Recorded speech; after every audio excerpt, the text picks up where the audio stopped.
Just a decade back, in 2014, if we take, the renewable energy capacity was just about 36 gigawatt. That was the number. In one decade, we have now reached 300 gigawatt in 10 years. That's a huge, huge shift.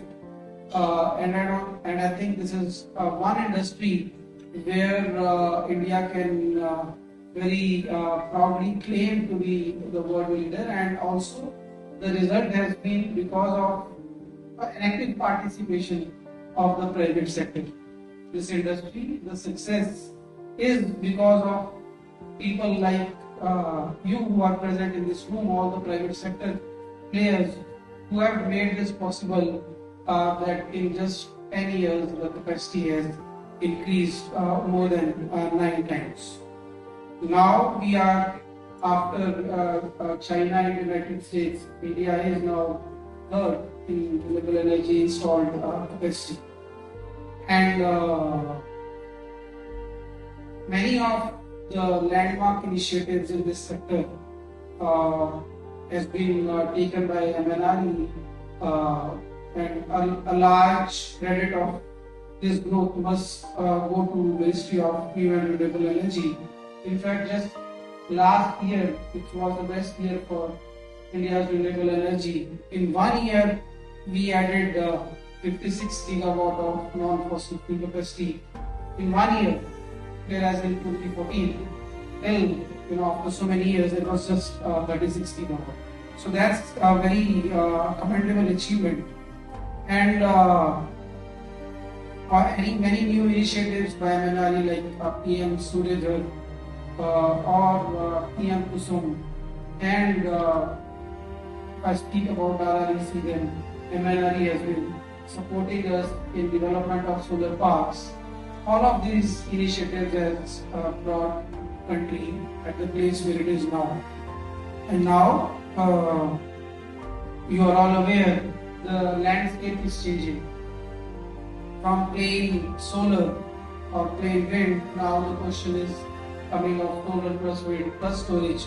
So the storage component is increasingly becoming very important, and that is also reflected in the way MNRE and the private developers are approaching the new projects. And I just said that India is now the third largest renewable energy installer in the world. But the first two numbers, if you see, China is more than 2,000 gigawatt, and USA is about 500 gigawatt. So the difference between us and the first two players is still quite immense. So that's one challenge which we have to cover as we scale. Now, then the second issue is of how do we integrate all this renewable energy into the grid, and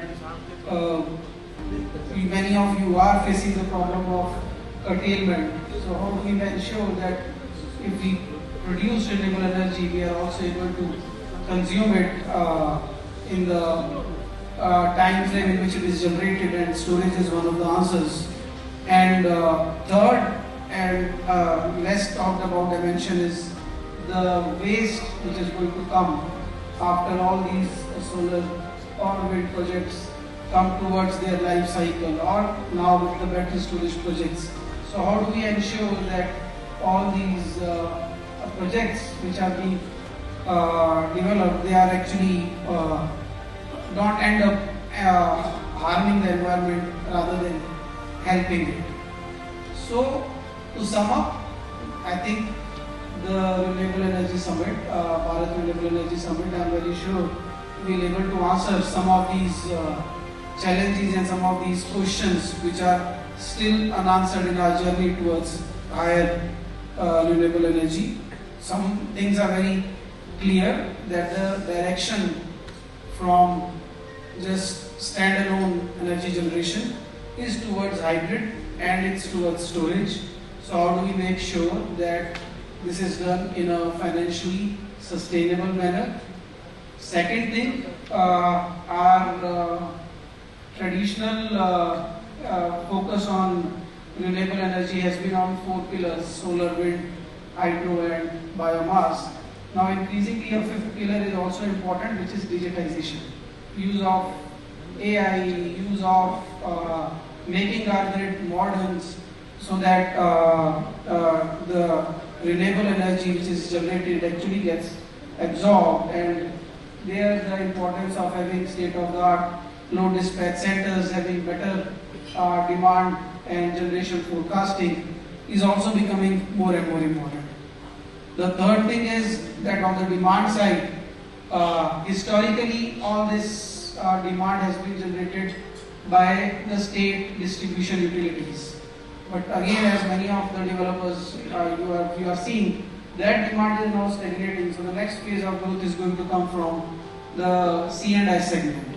So what kind of regulatory and policy certainty is needed so that the demand engine from the C&I segment remains robust is another challenge which we probably need to resolve.